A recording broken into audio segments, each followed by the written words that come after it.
Hello and welcome to part 2 of the Resiliency Project, addressing work-related stress in long-term care. Today's educational objectives include why we are talking about this topic now, defining resilience and its impact, sharing strategies and tools to combat stress and build resilience, and applying what has been learned to a case study. We have no commercial or conflict of interest to declare.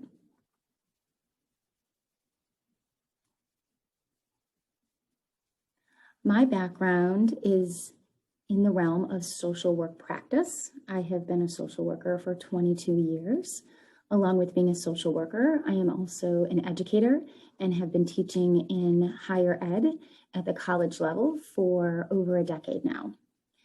My professional background also includes being a social worker at an occupational health clinic. I was at this clinic in the early 2000s, and I have returned to this clinic in 2020.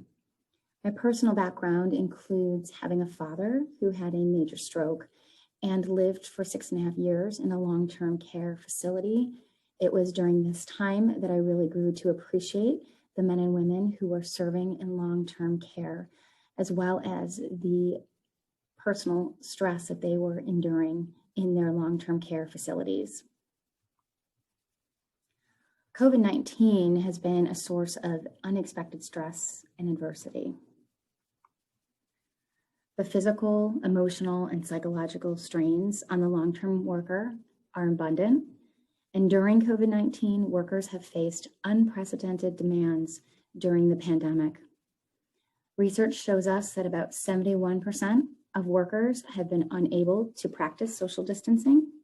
60% of essential workers do not feel safe at work, and 86% have experienced an increase in their overall stress.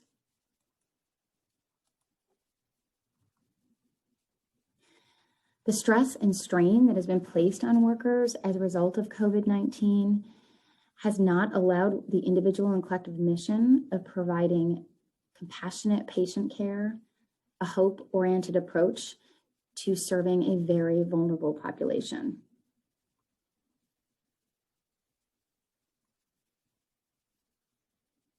The work-related stress encapsulated in healthcare includes work that is physically demanding, emotionally demanding, and also work that exposes workers to trauma.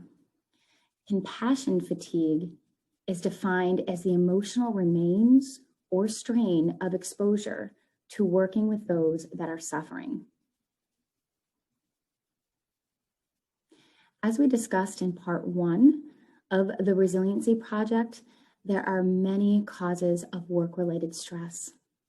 These causes include organizational changes, lack of support, role ambiguity, occupational demands, rotating work shifts, lack in participation in decision-making, work overload, poor conditions, and lack of cohesiveness, to name a few. We know that along with work-related stress, workers also have their own personal stress in their personal lives. In 1967, Holmes and Ray developed the Life Stress Inventory. This inventory examined over 5,000 patients and their records to determine whether stressful events had caused physical illness and impairment.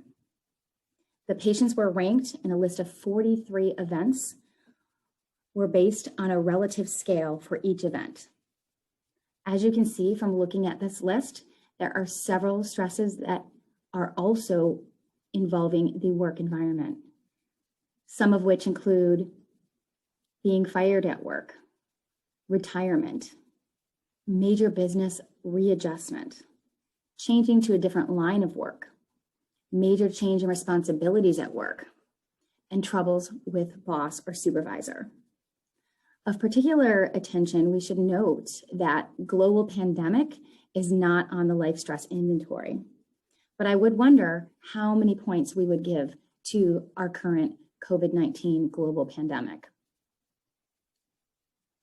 The harmful effects from stress, particularly excessive stress, are many. They include damage to key brain structures and circuitry, reduced ability to cope with future stress, including increased anxiety and depression, the onset of post-traumatic stress disorder, diminished immune system functioning, and increased inflammation, as well as depression.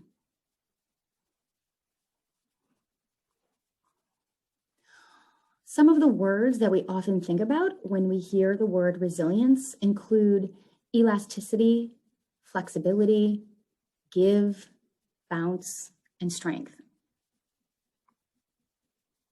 The definitions for resilience are diverse and abundant, and we will review a few of them today. Our first definition comes from the Webster's Dictionary, defining resilience simply as the ability to recover from or adjust easily to misfortune or change. Cooper and colleagues define resilience as the ability to bounce back from setbacks, to keep going in the face of tough demands and difficult circumstances, including the enduring strength that builds from coping well with challenging and/or stressful events. Pula and colleagues define resilience as a set of learnable skills that mitigate the experience of stress and speed productive responses when setbacks occur. Resilience includes one's ability to effectively plan for, navigate successfully in real time, and gracefully recover from challenging and stressful events in such a way that we are strengthened by the experience. This definition reminds us that we go from coping to growing, beyond what we realized we were capable of achieving. No experience is wasted. Everything in life is happening to grow you up, fill you up, help you to become more of who you were created to be. Our last definition of resilience defines resilience as the ability to withstand, recover, and grow in the face of stressors and changing demands. This definition reminds us that bouncing back after stressful situations is indeed a helpful or crucial skill for a thriving workforce. In our environment, materials typically have two options upon experiencing stress or strain. The first option is to return to normal. The second is to break. As human beings, we have a third option. We can use stress to help us grow. Resilience entails our ability to transform when the internal and external stresses require a new way to effectively proceed forward. Resilience includes our capacity to adjust and adapt in response to new circumstances. And this adaptability has been linked to resilience not only in individuals, but in teams, organizations, and in nations. Challenges inform perseverance, perseverance informs character, and character informs hope. If you only carry one thing throughout your entire life, let it be hope. Let it be hope that better things are always ahead. Let it be hope that you can get through even the toughest of times. Let it be hope that you are stronger than any challenge that comes your way. Let it be hope that you are exactly where you are meant to be right now, and that you are on the path to where you are meant to be. Because during these times, hope will be the very thing that carries you through. From a resilience approach, challenges take on solely the level of importance that they deserve. It's important to remember it's not what you look at that matters. It is what you see.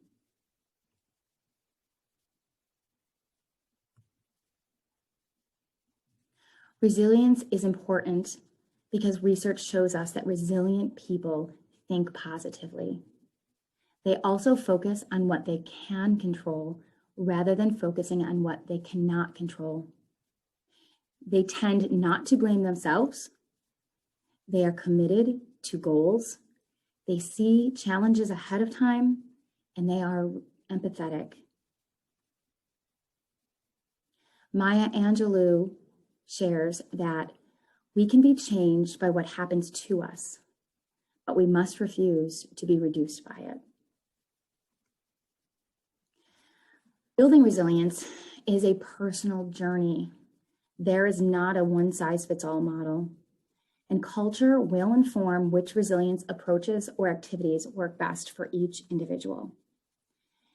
We should note that it is important to remember that even the smallest actions may be steps in the right direction. Along with this, it's important to remember that resiliency doesn't mean that you'll be happy about what you are facing. It means that you are still standing at the end of the day. Resilience allows us to work from a growth mindset. The ability to see challenges to help us grow, the ability to see any failure as an opportunity to grow, to take feedback as instructive, and to try new things. The resiliency quiz asks 5 questions around resiliency. Do you tend to bounce back slowly after hard times? Do you find it difficult making it through a stressful event? Does it seem to take you a long time to recover from a stressful event? Do you find it challenging to snap back when something wrong happens? And does it tend to take a long time for you to get over setbacks in your life? Resilience necessitates dealing with stress in real time. It requires that one takes a step back, recognizes the stressful situation, and realizes that they have the ability to moderate, mitigate, or embrace the challenge presented by the stress reaction. Resilience does not mean that an individual will not be troubled greatly by stressful events and emotions. Rather, it shows that an individual is coping successfully regardless of these events and emotions. Do not judge me by my successes, says Nelson Mandela. Judge me by how many times I fell down and got back up again. Promoting resilience among healthcare workers can be considered an approach to address the higher than average levels of workplace stress. And we should note that this research was noted in 2015, 5 years before the COVID-19 pandemic. Now we will take a look at the foundations of resilience. We will look at 3 main components to a resilient individual, but it's important to note that these are not discrete. They may intersect and oftentimes are utilized in tandem with one another. We'll be looking at these foundations of resilience through a biopsychosocial spiritual approach. Our first component to resilience is self-reflection. Simply put, self-reflection is the process of examining and understanding what you think. Research tells us that those who are self-reflective are more aware of their own thinking and emotions. Self-reflection gives space to process thoughts and emotions, helps us focus on what is important in our life, informs action as opposed to running on autopilot, and provides protection from stress and burnout. We do not learn from experience. Rather, we learn from reflecting on experience.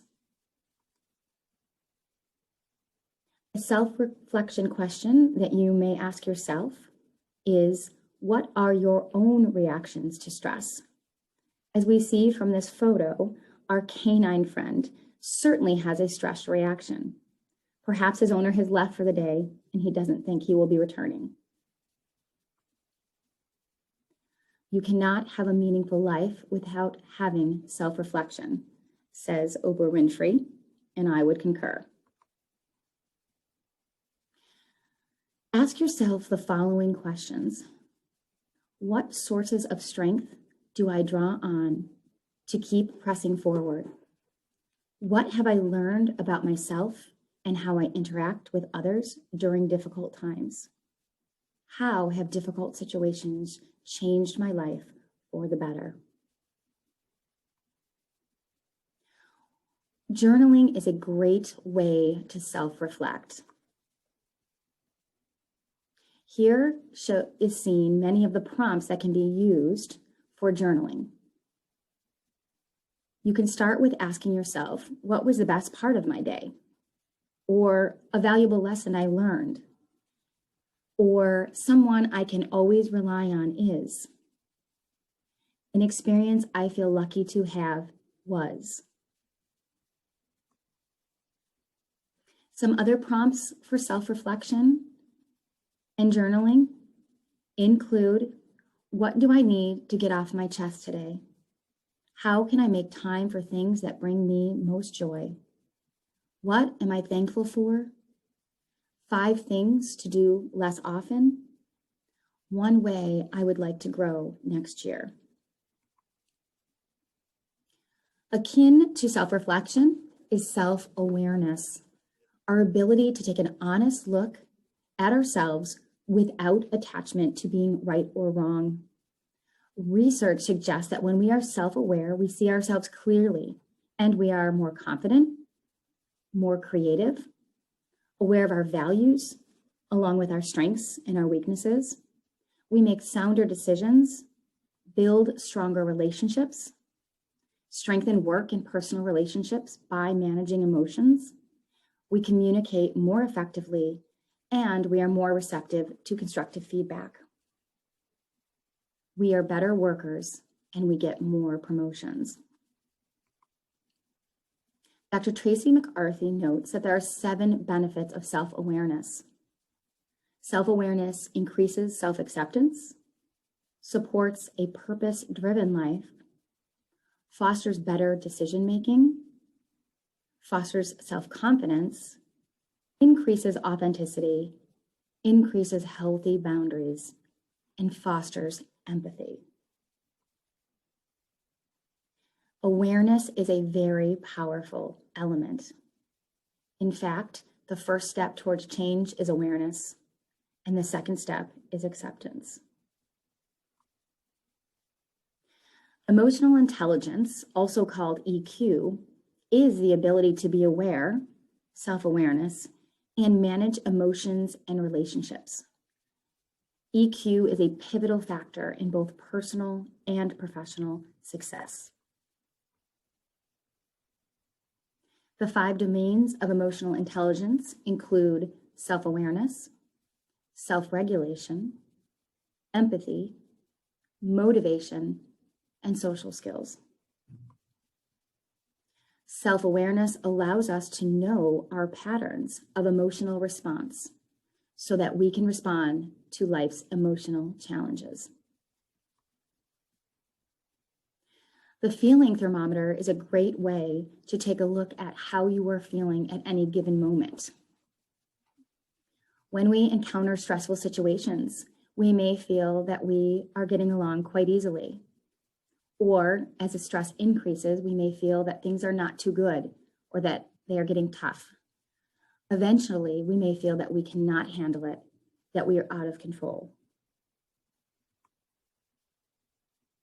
It's important to remember that EQ is your ability to connect with others and manage the emotions of both yourself and others, and that this will determine how successful you are.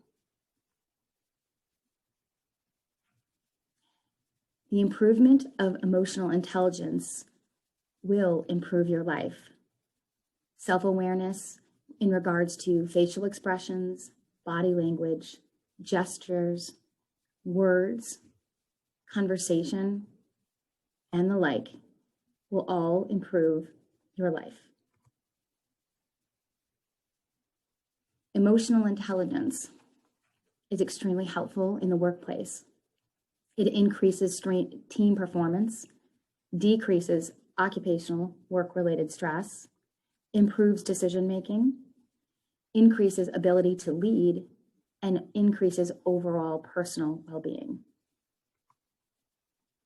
A great tool for self-reflection and growth is John Maxwell's 15 invaluable laws of growth. Live them and reach your potential.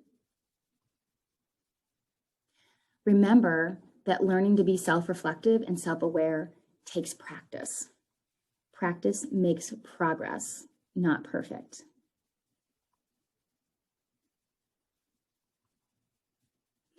Our second component to resiliency is self-talk. Simply put, self-talk is the talk or thoughts directed at oneself. Self-talk can be both negative and positive, encouraging or distressing. Is your self-talk primarily positive or negative? An individual whose self-talk is primarily positive will tell themselves that they are worthy, that they are enough, that they are beautiful, that they are resilient. Those who partake in negative self-thinking oftentimes will see themselves as not being able. You can't sing. What were you thinking? Loser. That's a mistake waiting to happen. You won't get the job. Some of the hallmarks of negative self-talk, including focusing on the negative and assuming the worst, being overly critical or hard on yourself, thinking in black or white terms or always or never, assuming you know what others are thinking without any supporting evidence.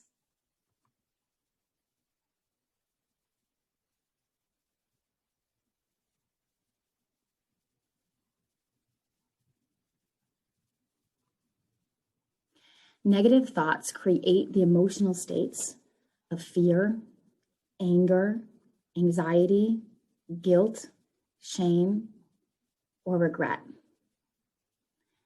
When we are thinking negatively, our muscles in our body become weaker, stress levels elevate, we experience changes in our biochemistry and hormone levels. We may even suffer from gastrointestinal or digestive problems, among other physical symptoms.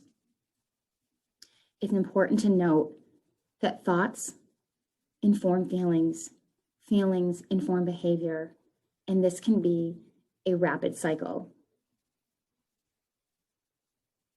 Negative thinking will never make your life positive.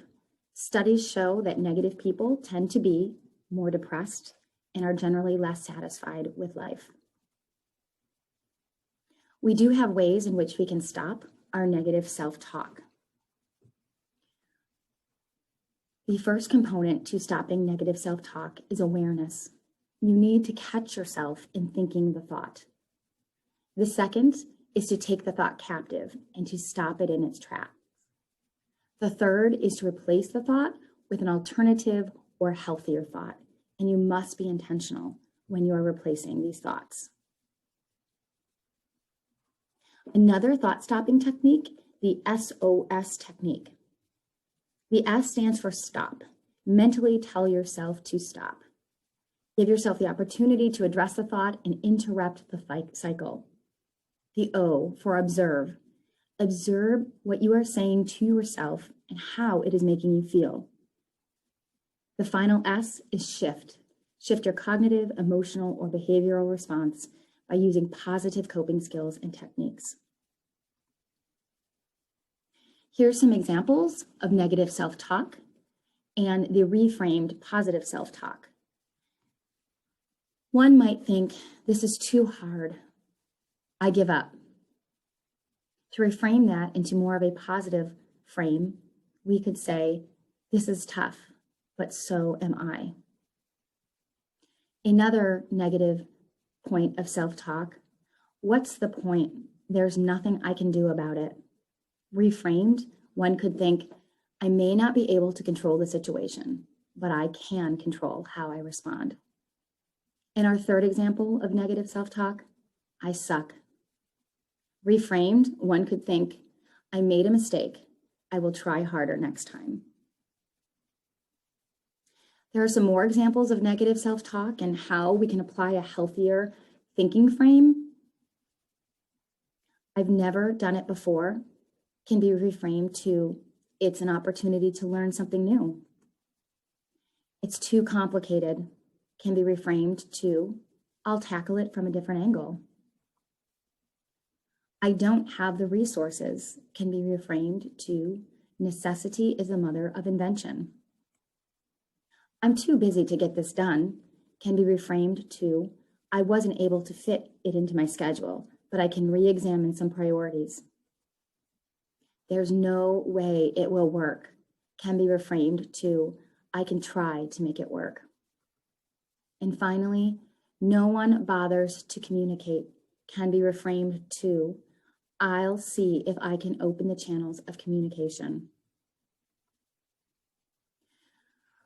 Resilient self-talk allows us to avoid seeing crises as an insurmountable problem. Resilient talk accepts that change is part of living. Resilient self-talk nurtures a positive view of self.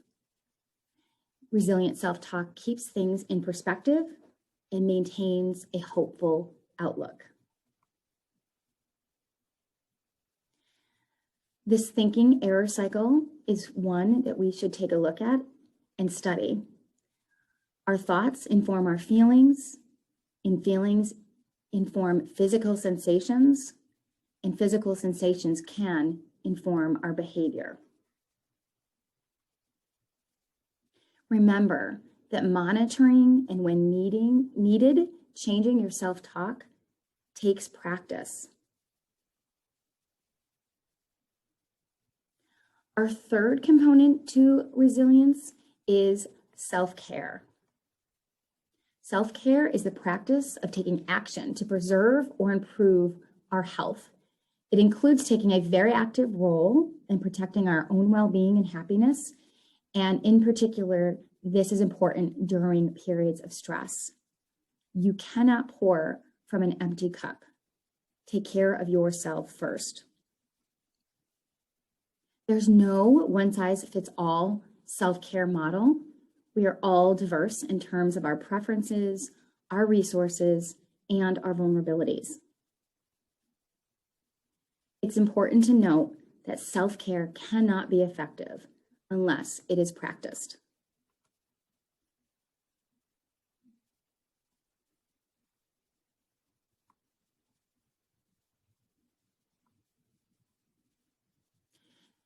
Three core components to self-care are nutrition, sleep, and exercise.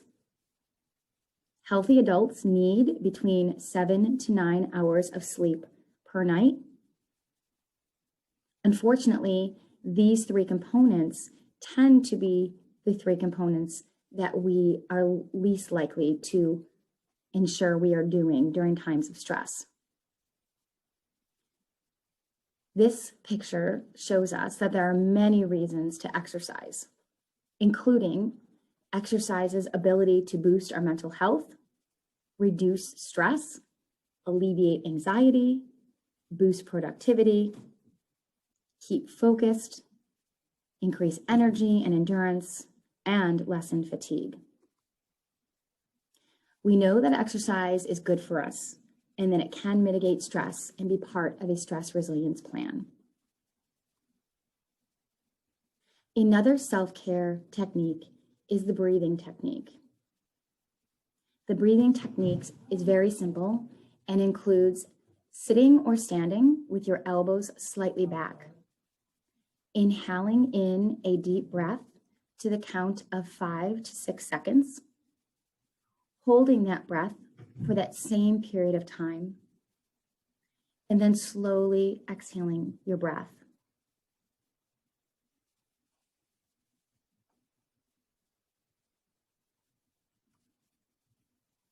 The benefits of mindful breathing includes helping lower blood pressure, relaxing the mind, relieving emotional tension, releasing tension, strengthening the immune system, and elevating mood.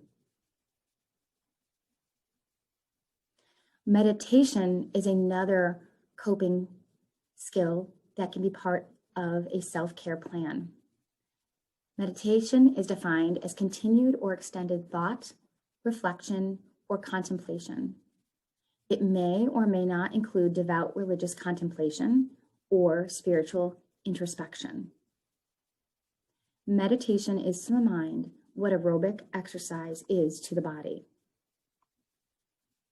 Mindfulness includes living in the moment and learning to practice focused attention and awareness on the moment and its experiences with an attitude of curiosity, openness, and acceptance.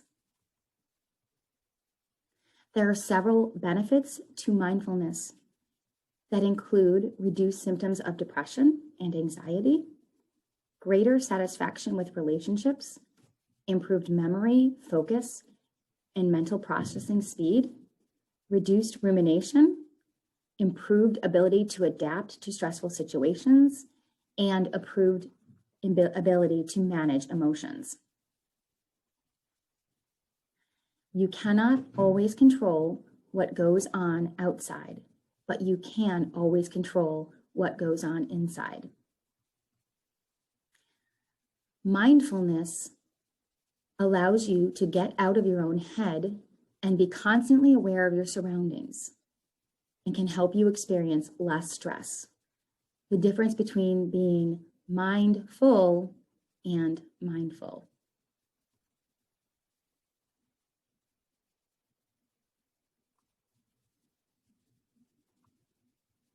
Seven things that mindful people do differently include: mindful individuals approach everyday things with curiosity and savor them. Mindful individuals forgive their mistakes, big or small. Mindful individuals practice compassion and nurture connections. Mindful individuals embrace vulnerability by trusting others and themselves. Mindful individuals show gratitude for good moments and grace for bad ones. Mindful individuals make peace with imperfection, inside and out. And finally, mindful individuals accept and appreciate that things come and go.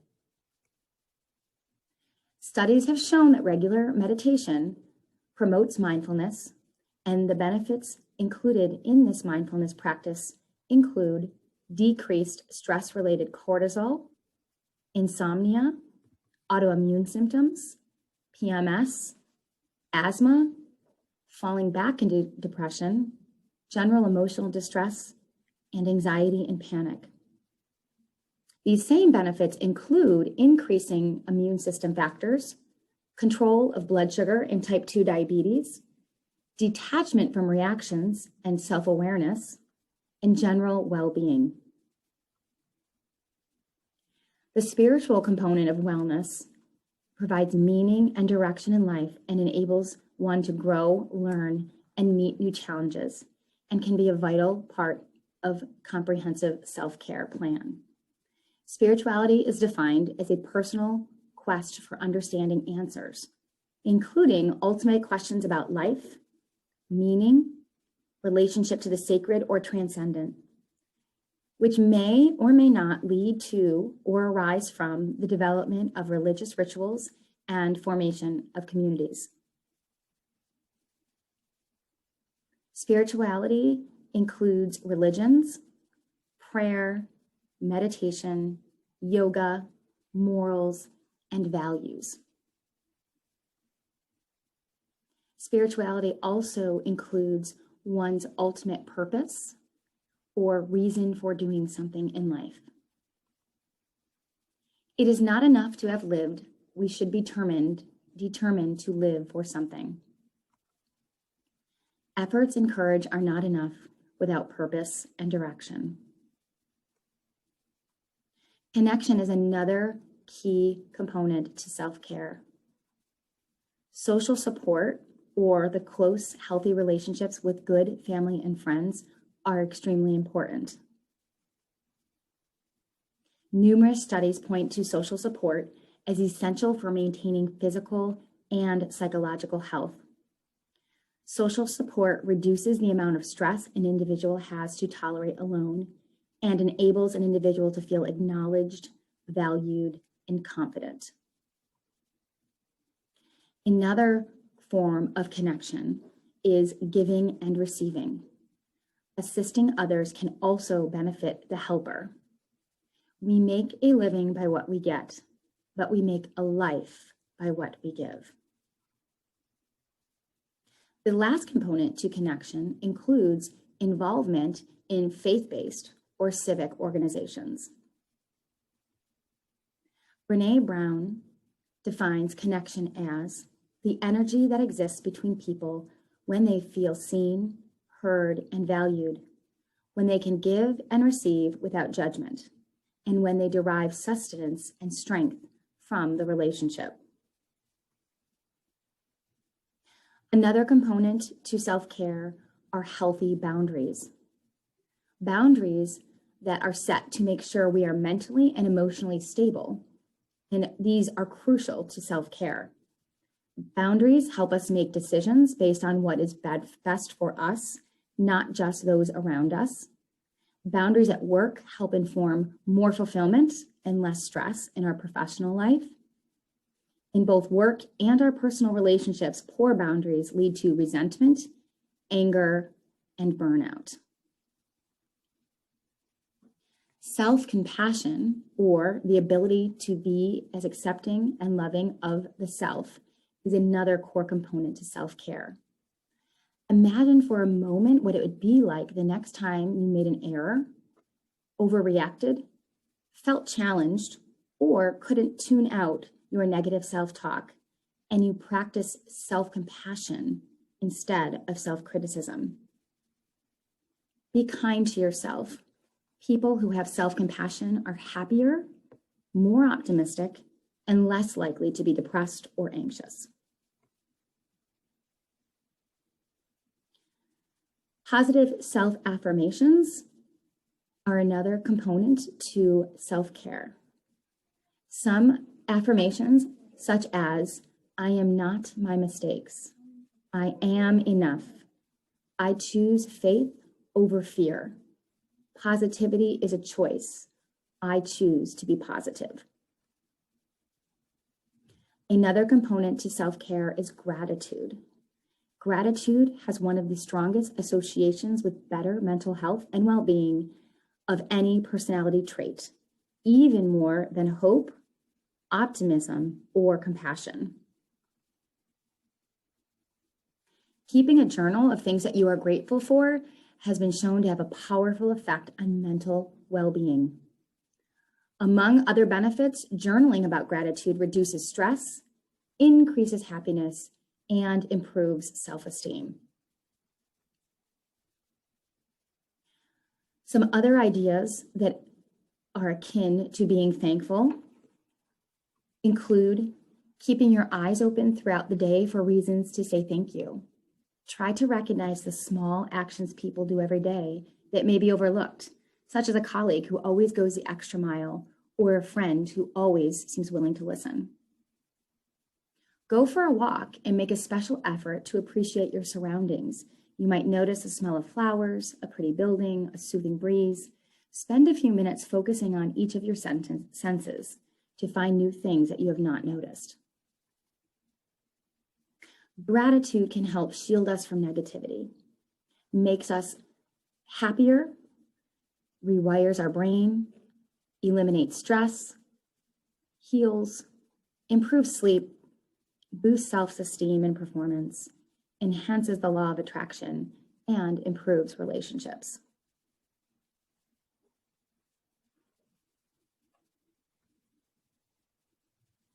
Now we will take a look at a self-care toolkit. Anyone can develop a self-care toolkit, and you can do so looking at the 5 senses.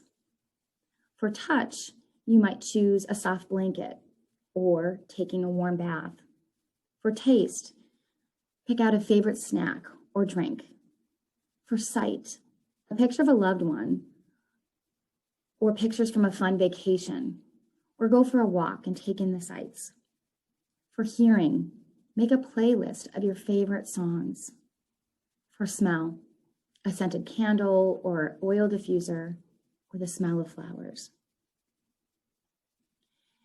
Remember, when we think about self-care, we must take a look at the idea that practice makes progress, not perfect. Lastly, we would like to talk about seeking outside help. Sometimes seeking outside help can be part of a stress resilience plan. This can include seeking out counselors, either EAPs or private counselors. This could include seeking spiritual mentors or attending support groups.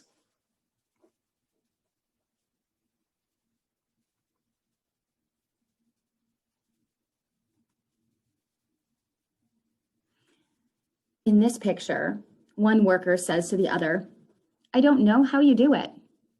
Time, missed deadlines, unpaid invoices, unhappy client, staff issues, sales pipeline, email overload.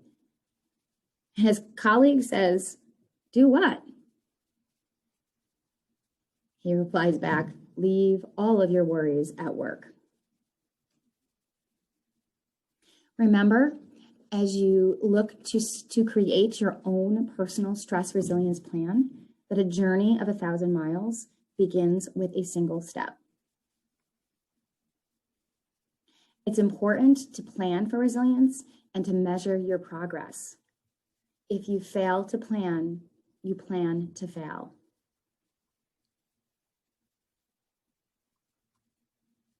Let's take a look at our case study. Nia has been working as a CNA at a local skilled nursing facility for 3 years. Over the preceding 12 months, she has experienced more change, loss, and death than she ever anticipated. She describes changes in leadership as being dysfunctional. She identifies lack of empathy as a formidable characteristic of her new regime. She defines her new direct supervisor as a micromanager. She reports feeling devalued by new leaders and adds that she is charged with unreasonable tasks on a routine basis. Nia reports that the nursing home has been greatly understaffed since COVID-19 began. As a result of the staffing, Nia has been mandated to work at least 2 to 3 overtime shifts weekly. Consequently, Nia does not have time to run her previous exercise of choice and can no longer attend her ladies' Bible study. According to Nia, her garden, which usually is in full bloom at this time of year, is currently infested with weeds. Nia endorses feeling overwhelmed and somewhat detached from her role as a CNA. She adds that she doesn't feel passionate about her work anymore. She went on to state that her overall attitude at work is cynical at best. She has not reported any of her feelings to anyone at work, as she does not want to be labeled as unprofessional. She avoids sharing her feelings with her colleagues or her supervisor. Nia presents to her primary care physician for a physical. She describes feeling persistently fatigued and states that she is having night awakenings most nights. She reports getting a maximum of 3 to 4 hours of sleep each night. She denies feeling hopeless or depressed. She denies suicidal ideation, but adds that she wonders if her life is really meaningful anymore. She does contract for safety. However, she discloses feeling trepidation about entering the nursing home each day, fearing that things will inevitably go wrong during her shift or that she will be mandated to work additional hours should someone call in. Nia adds that she ruminates about how unbearable her work has become. She admits to drinking 4 to 5 glasses of wine daily to take the edge off. She refuses any mental health referrals and reports that she would prefer to talk with her pastor if needed. Nia is clearly experiencing work-related stress. If we look back to our case study, we see that she has had a change in leadership that she has found to have been less than helpful. In tandem with this, there have been staffing shortages, mandating significant periods of overtime hours. She tells us that she is overwhelmed and she feels detached, and she is not passionate about her work in the current time. Additionally, we see that she is having difficulty sleeping, that she is using alcohol to self-medicate, and that she is not taking part in activities she once enjoyed. So what resilience strategies would you suggest to Nia based on this case study? It appears that Nia used to enjoy running, so physical exercise may be part of a self-care plan. Additionally, we see that spirituality was of importance to Nia as she attended a ladies' Bible study. Another component to self-care for Nia may be gardening. We know that in the past, she had a garden that was in full bloom during this period of time.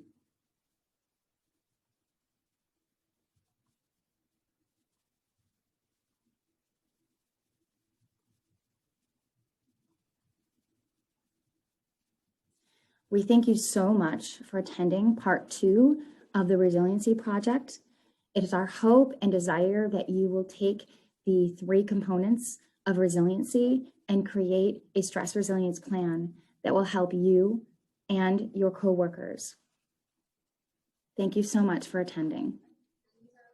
Hi guys, it's me again. I'm just following up on more information regarding career paths and careers of your choice and just things to do when you feel like maybe,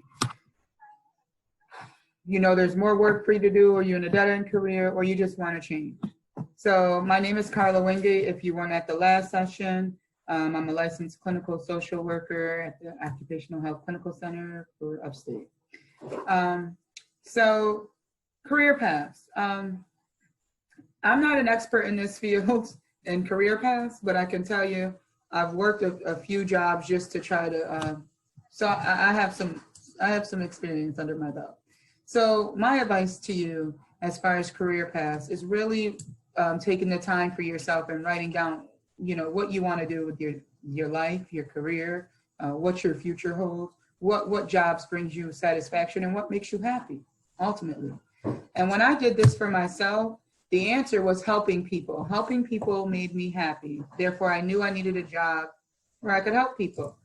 So when I figured that out about myself, I sort of to make lists of jobs in like human services that I felt that I'd be good at and that would be really rewarding for me when helping others. I bounced from, I was a case manager for public assistance. I was a Social Security case manager. I then did HEAP, case management.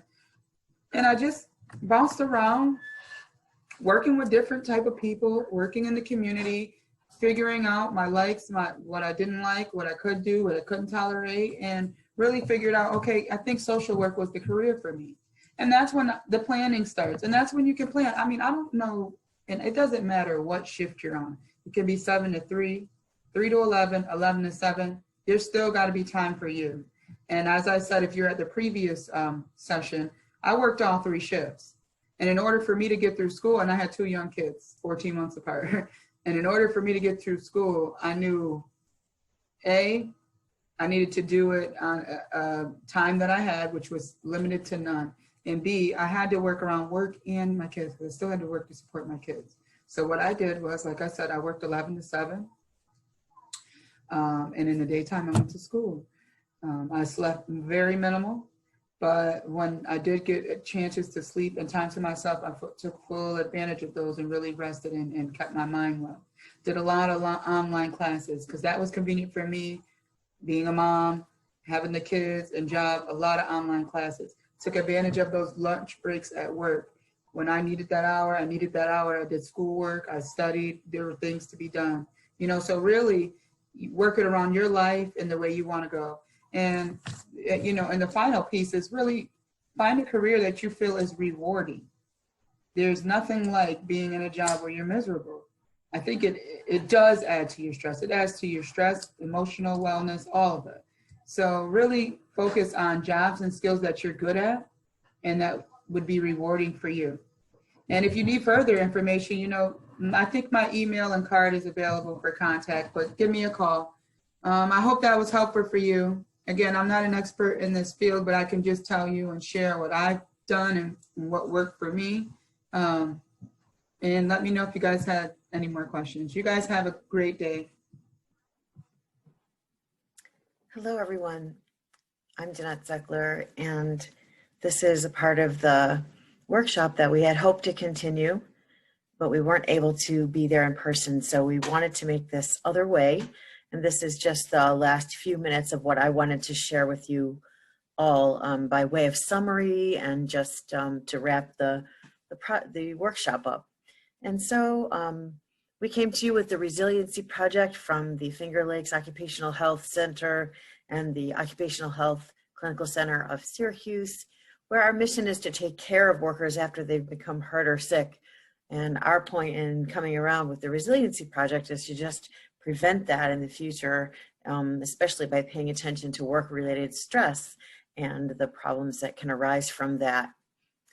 In our overall workshop, we had hoped to bring to you a second session, but we did accomplish talking about Carla's journey. We talked about work-related stress and how to define it, and a few other things along the way with that. We looked at some mapping exercises, and then we got stopped right when Kristen was going to share the resiliency part. And now I'm just going to continue after you've watched that part and also Carla's discussion a little bit more about her career and other career options. I just wanted to finish out a few more parts that we had planned. So we had talked about the stress at work, like I said. We found out stressors were not all equal and that there can be excessive stress in the workplace. We defined that as having high demand and low control and weak support. That's when you get into stressful work that can impact your health long term. We looked at some of the causes of stressors, and we noted they come from a wide variety of places, the stressors that we have at work. They can be from the economy, impacting your workplace, organization, and also things that happen, between people right on the job, including workplace incivility, which is a significant source of strain.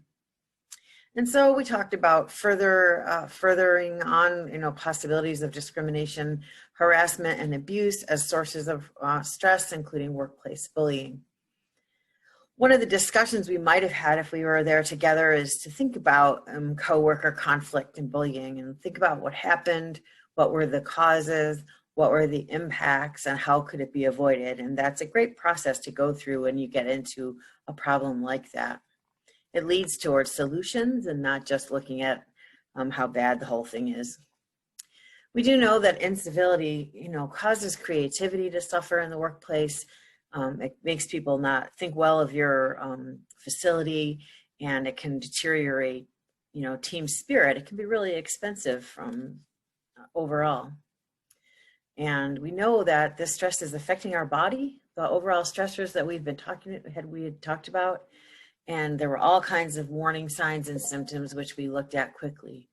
The hazard mapping, we just want you to know, is an effective tool for you to use if you ever have workplace hazards that you'd like to address. It helps everybody to see them clearly, have important discussions, make sure you don't forget some hazards that maybe you weren't thinking about, and when you go through this mapping exercise.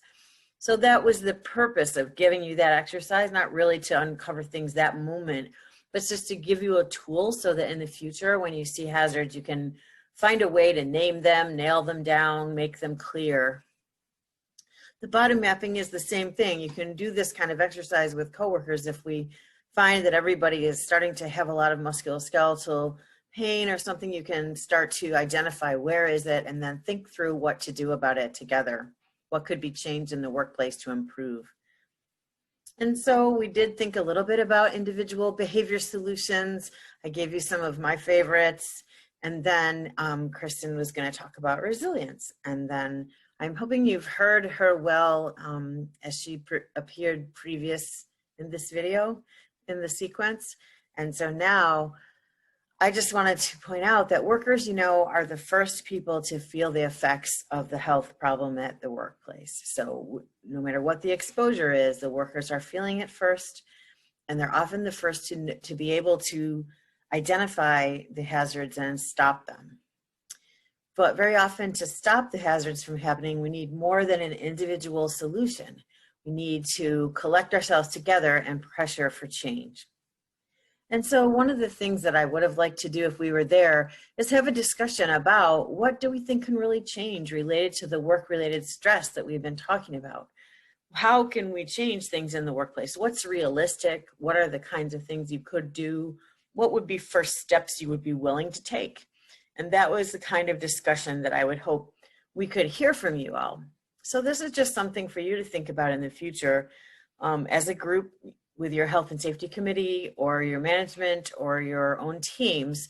You could think through what kinds of things would we like to change and how can we get there? So if we know there's a way to make the workplace safer or less stressful, then we want to think we don't like how it is now. We want to get somewhere where it's better, and we have to think about how can we get there. So we want to take care of ourselves with regard to stress. We know that. But in order to get everyone together and on the same page, to gather up your colleagues, we often think about using a lot of what we talked about already in the workshop as tools. You can have informal discussions. You can create focus groups. You can do a little survey going around with everyone. We could do the mapping exercises. You could do those body maps. You can create statistics. You can pull and find out, well, how much of this is a problem? Which floors are having the worst part of it? And you can always reach back to the Occupational Health Clinical Center or the Finger Lakes Occupational Health Services and ask us for help if you want to identify more occupational health hazards or identify stress at work. One of the things that I hate to leave anyone without is just this basic knowledge of what your workers' occupational health rights and resources are. We want you to know what by law can and can't happen. I mean, the basic question is, can my boss do this to me? Is it possible? Is this correct? Is this legal? And so we like to leave you with a little bit of information and also connect you to more places where you can get more information. This is a decently written pamphlet put out by the OSHA, and in this age of electronics, we don't often print everything anymore, but it's really, link is here, and also you can just Google this and you can find it pretty easily. One thing we've developed is that when workers ask us questions year in and year out, we wanted to develop a handbook for workers so that, if you have those same questions, and likely we all do, you can look through what our answers are coming out of the clinic. So we have that for you as well, the handbook. It's online, and we'll also have printed versions in case you want those. One thing to think about is, what are your rights to a health and safe job in New York State? It's up to the employer to ensure a healthy and safe workplace. So you have a right to be protected from hazards, including work-related stress. The whole point of talking about it is to realize that work-related stress is a health hazard. It's a psychosocial health hazard that has long-term impacts on health. And it also has short-term impacts in that it affects injury rates. So it's really important to address it. At any rate, you have a right to be protected from the hazards. And so you can invoke the law from OSHA. You also have the right to know about hazards in your workplace. You have the right to know about the chemicals in particular. You have the right to know about any other dangerous processes and be trained. So you can get the records on illnesses and injuries in your workplace. This is the 300 logs. And you can also find out what citations your employer has gotten in the past for breaking the law. You have the right to act on health and safety hazard issues. There's several ways you can go ahead and act. You can report the injury and hazard to your supervisor. You can file a complaint with OSHA about the hazard, or even if you're experiencing retaliation. And you can also refuse to do something you think would put you in immediate danger. This is a difficult right to exert, but if you believe that something is imminently going to cause you your life or your really bad health outcome, then you have the right to stop and say, I don't want to do this, I don't feel safe. It's not that you're walking off in a huff or leaving, but what you're saying is, I don't feel safe, I'll do other work until this safety situation is corrected. I have known plenty of folks who have used this with when they didn't want to lift way above their ability to lift, and they had to just, say it's not safe and wait until the Hoyer lift was available or other lifting situation was improved, like when more help comes.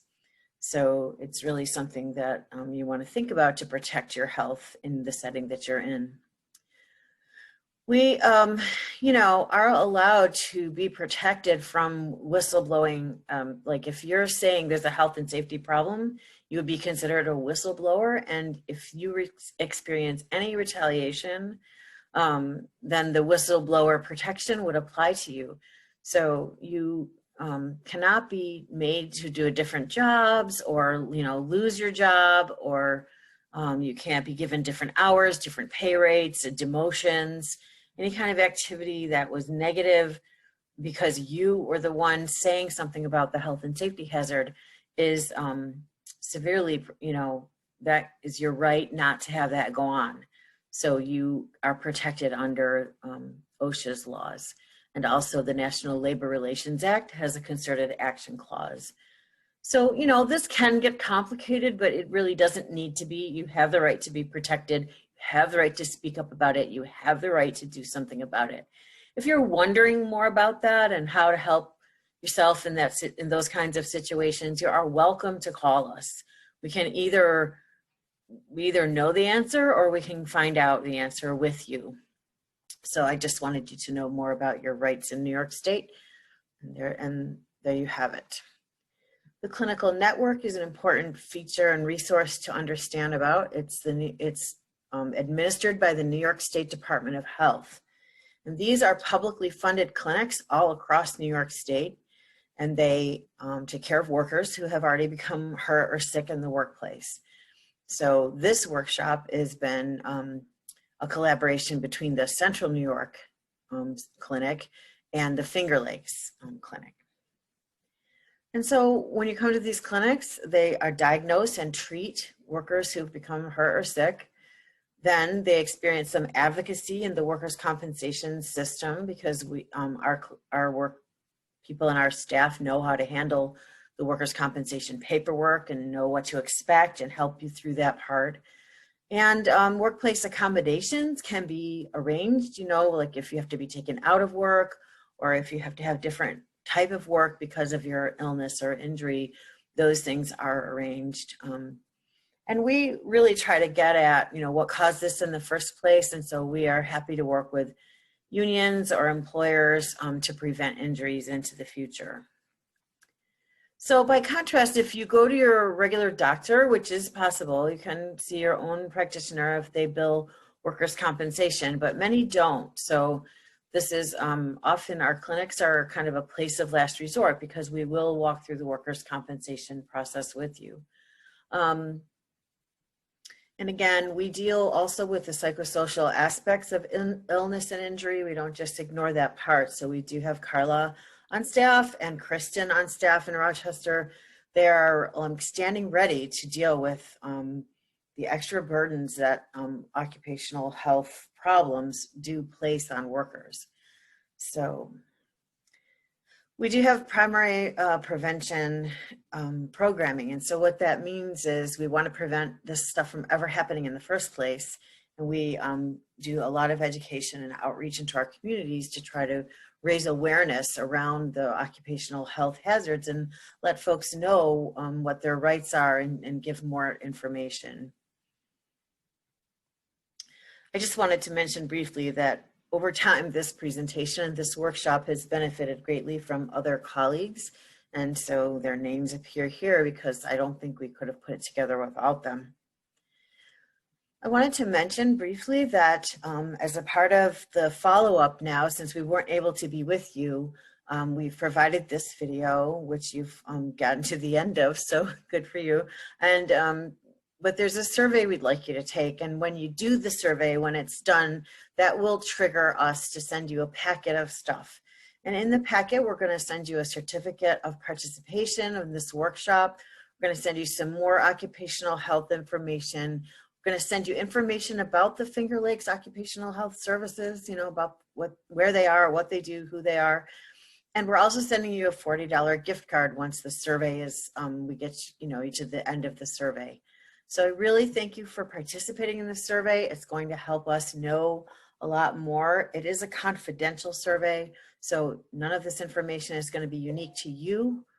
you know, just everything is collected in aggregate and reported that way. And your private information is, your personal information is protected very strictly.